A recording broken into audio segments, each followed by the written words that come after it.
Vanessa Cherriot prépare son 3e millésime. Voilà 2 ans qu'elle a racheté ce domaine de 24 hectares. Sur ses terres de Chaume, réputées pour ses vins blancs liquoreux, elle fait un autre pari, celui des grands blancs secs. L'Anjou est une région viticole fascinante, avec un très fort potentiel, notamment parce qu'on y a ce cépage magique qu'est le chenin. On peut y faire aussi bien des grands blancs secs que des grands liquoreux. Mais ce qui me fascine, moi, c'est surtout les blancs secs.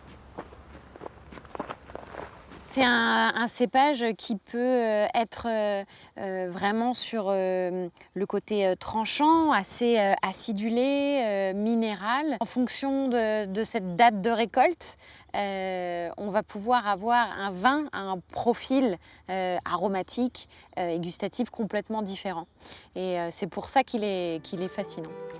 Vanessa n'est pas une héritière. C'est sa passion du vin et de l'Anjou qui l'ont menée ici. Elle poursuit avec conviction le travail en biodynamie de l'ancien propriétaire.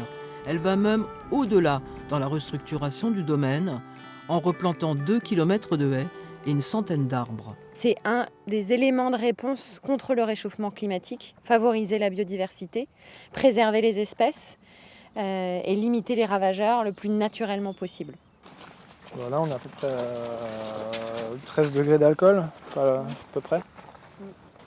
Avec Guillaume, son bras droit, les décisions sont partagées. Une approche revendiquée pour cette nouvelle génération de vignerons.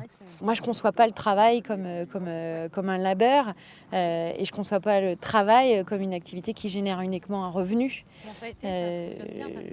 Plaisance, c'est aussi c'est ça, c'est l'idée qu'il y a une équipe et qu'ensemble, on va créer un véritable projet où chacun doit s'épanouir. Et c'est pour ça qu'il y a une vraie complémentarité, parce que chacun apporte quelque chose. Dans le chai, les barriques attendent le prochain millésime. Le vin en devenir y est stocké et vinifié par parcelle et par identité de terroir. Choisir la date de récolte à la parcelle, c'est un des points cruciaux du changement. L'autre changement, c'est évidemment la vendange en caissette. Avant, c'était vendangé en benne, et là, on vendange en petites caissettes. Donc forcément, il y a moins de trituration des raisins. Une qualité et une rigueur de travail appréciées. Le millésime 2020 est déjà prévendu en France et à l'étranger.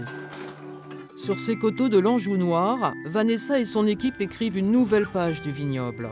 Le Ronceret pourrait même devenir le futur cru de Chaume en sec.